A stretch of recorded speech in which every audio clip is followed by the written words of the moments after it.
Welcome to This Week in East Brunswick. This week, the Town Council continued its discussion on how to proceed with the planned Township Aquatic Center and reached a decision. We'll have that story this week and an excerpt from October's Exercise the Right Choice. Judith Lebline explores the colorful world of scuba diving with Nick Mazza, a longtime diver and underwater photographer. Also this week, the library observes National Banned Books Week with an exhibit from the Long Island Coalition Against Censorship. And you'll hear about an upcoming storytelling program in honor of James Hess. But first, here's a look at programming next week on Channel 8. Begin the week with a core workout with aerobics with Lenore Kulik. That's on Look Great, Feel Great Monday morning at 10. At 10:30, local 4-year-olds hear stories about magic on Stories from the Library. Tuesday night, Joan Farrell and Jack Seneca speak with Detective Ron Keaveney and Middlesex County freeholder Roger Daly. That's at 7 o'clock on EV18. Sports Talk follows at 7:30 and features interviews with 8 coaches from East Brunswick High School. At 8 o'clock, Peggy Ballister House visits half a dozen area farm markets to find out how Jersey farmers are meeting the challenges posed by development, out-of-state competition, and a difficult economy. The Spike Crying Eyes Powwow is the focus of For Art's Sake Wednesday evening at 7:30. Dolly Vasta explores what it means to be a Native American today. Founded in 1982, the Rutgers Film Co-op, a statewide organization of 150 members, strives to bring film culture to central New Jersey. This month's edition of The Arts offers a discussion of the co-op's upcoming season of film showcases at the State Theater and other sites. This Week in East Brunswick returns at 7 and again at 8 o'clock Thursday night. And at 7:30, Council Update provides an in-depth look at an issue of current interest to the community. Programs shown during the week will be rerun on Saturday morning and afternoon, and announcements of local events will be cablecast at all times when shows are not scheduled. The Community Bulletin Board is a popular public service this time of year, so be sure to submit your application form at least 2 weeks in advance of the nonprofit event you wish to promote. Forms are available at the reference desk at the library. At Monday night's Township Council action meeting, Mayor Ira Oskowski and the council were praised for the township's participation in the Stand Down program for homeless veterans. Back in June of this year, over Father's Day, East Brunswick very kindly opened its doors, its hearts, and its minds to a very sensitive issue. Of the 600,000 people within the United States who are homeless, it is estimated between 250 and 300,000 of them are veterans. And of that number, it is estimated that 85% are from the Vietnam era. Within the state of New Jersey, we have an estimated 7,000 to 10,000. And as I work with veterans directly in the Middlesex County Department of Human Services, I had 912 homeless veterans last year. We heard of the National Stand Down program when I attended a seminar at the Lions VA Medical Center. And it was a really phenomenal concept in that it called for every entity, every possible level, from the federal government right on down to the household, to pull together in the name of the homeless veteran. And that's exactly what took place. We went to the people of the Middlesex County Fair Association, Grace Hour, John Runyon. They couldn't do enough for us.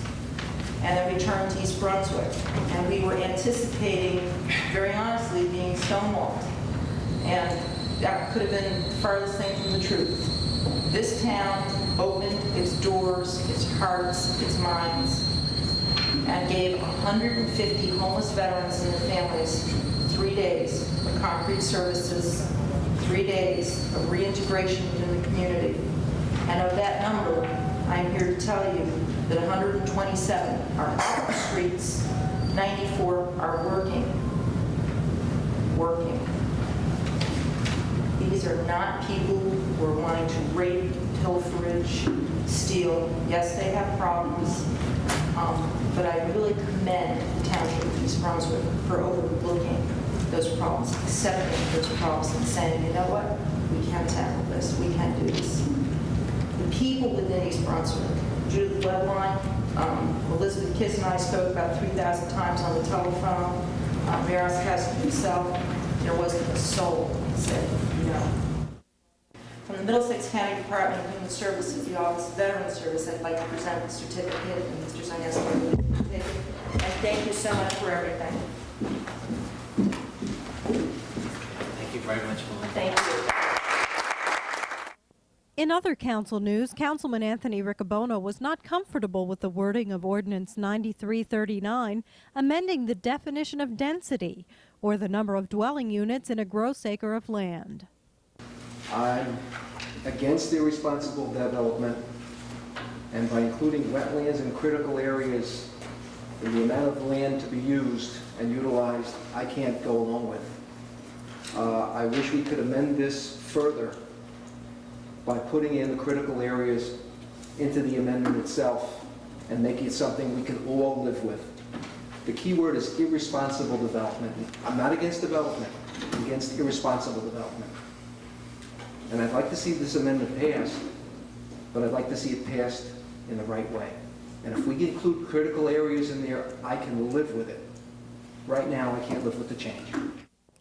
Council President Dave Zarnowski wanted to vote to pass the ordinance as written and have Councilman Riccobono propose his amendment at the next council meeting to avoid possible litigation. I know there was some concern by the law department, your brother, about impending litigation. It's my understanding that this ordinance was challenged in Manalapan, that Manalapan enacted this and it was challenged and it was upheld in the appellate court. That's my understanding. If I can comment, I think what Mr. Riccobono was saying makes sense, and I think that the planning department would probably concur with his proposal. What he's saying is to take some of the language that's in the density definition, but put it into the general planning section, thereby preserving the regulations in some sense, but taking it out of the density definition, which is, I think, the chief objection that's raised out of that case from Manalapan. And we can preserve some of the standards in our ordinances, but yet conform with what the state requires and what that case requires. Councilman LeBlanc and Riccobono voted no to the ordinance, and Councilman Zarnowski and Clark voted yes. The ordinance was not passed and will be reevaluated for a future meeting. Also at Monday's meeting in the public portion, residents urged the council to go ahead as planned with construction on the Family Aquatic Center.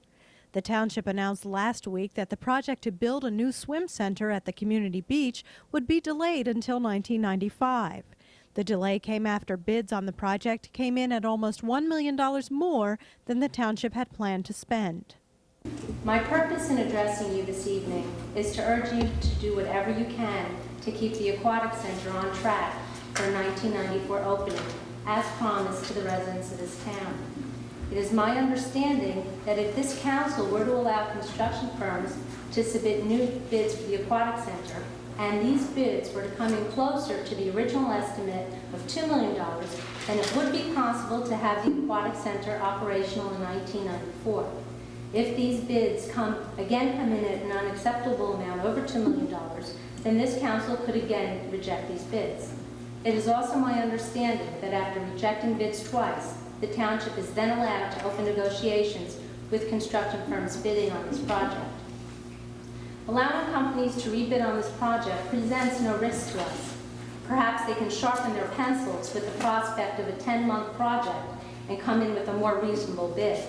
If the bids once again come in high and the council rejects them, as well they should, the process of negotiations could begin. If our township officials could obtain a reasonable bid in the immediate future, then perhaps the Aquatic Center could open for 1994. I urge you to do whatever possible to try and keep your commitment to East Brunswick residents by exploring all means to have the Aquatic Center open for 1994. My purpose in addressing you this evening is to urge you to do whatever you have to keep the Aquatic Center on track for 1994 opening, as promised to the residents of the town. I discussed the situation with many neighbors and friends, and they all have the same answer, or the same comment. Why can't they just get the thing built already? On September 16th, the township announced that they will reopen the bidding process and make the new opening date of May 1995. They decided not to begin construction earlier so that residents would be able to use the existing community beach during the 1994 summer swim season.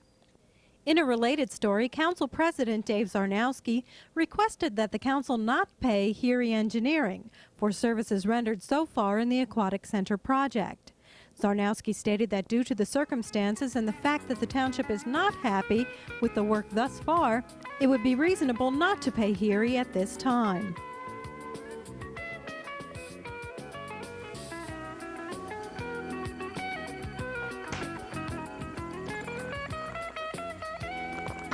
Hi, I'm Peggy Ballister-Howells.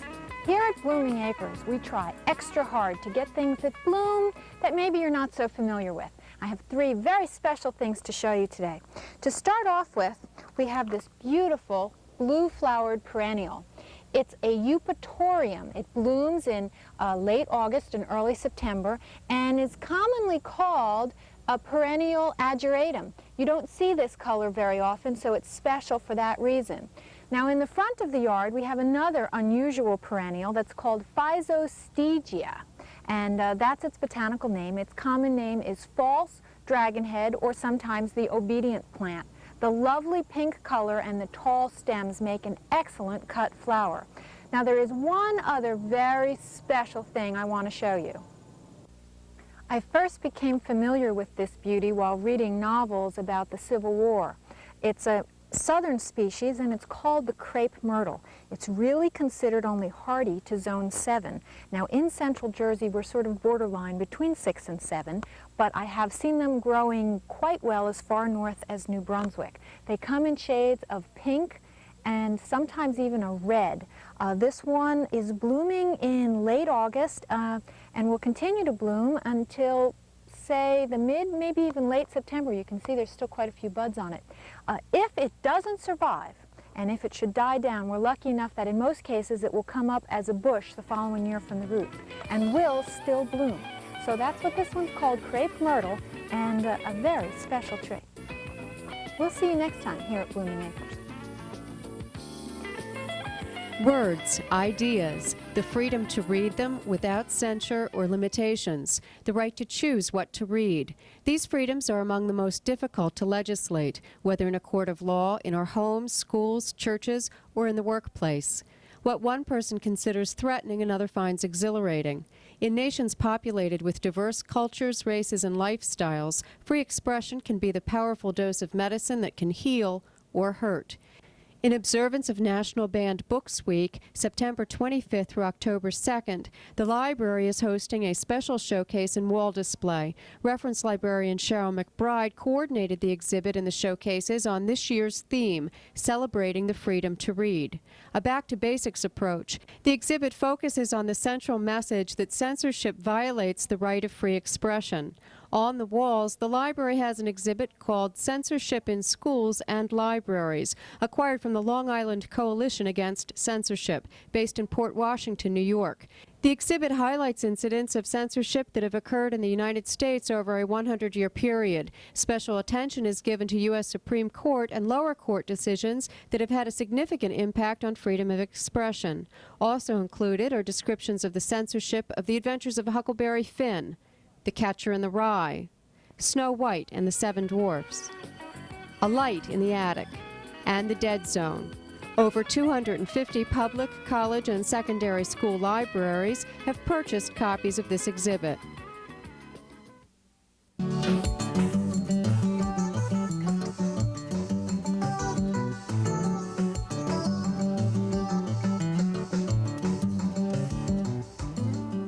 Hi, welcome back once again to Your Pet Doctor. I'm Dolly Vasta, and my co-host is... I'm Dr. Brian Johnson from the Cranberry Veterinary Hospital in East Brunswick. Yes, and I see by the papers on your lap there that we're about ready to embarrass Dolly again with some new quizzes. No, I wouldn't do that. Yes, you would. But you made that claim before we started recording that you could answer any question that I asked. That's true. So I thought I'd give you the opportunity. Okay. And since you told me earlier that you were an expert on birds, I thought thought that I would ask a few questions today just on birds. And if you people out there want to get your pencil and paper, You're so bad. follow us through, and we'll see how well you guys do. You're so embarrassing to me. No. Yes. These are easy. All right. You There's know all nothing these, sure. easy.